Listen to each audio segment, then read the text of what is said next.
Subscribe to our channel by clicking the subscribe button. Click the bell button and enjoy the latest uploads from our channel. Question number 16, why is pro insulin so called? Pro insulin को pro insulin क्यों कहते हैं? How is insulin different from it?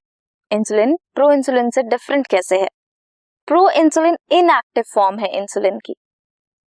Hormone insulin synthesise होता है pro hormone pro insulin से, that need to be processed before it becomes fully mature and functional. Pro insulin inactive non functional form है, ठीक है।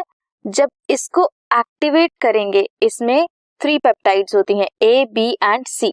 जब functional या mature insulin बनानी है तब इसमें सी पेप्टाइड जो है वो शेड ऑफ हो जाएगी, रिमूव हो जाएगी।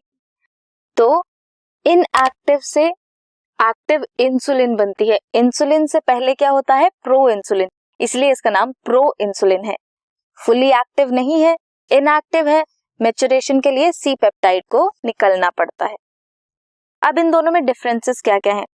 Pro insulin has a peptide that is C peptide that is removed during the maturation of insulin, whereas insulin के पास 2 शॉर्ट पॉलीपेप्टाइड चेन्स हैं, A and B, that are linked together by disulfide bridges.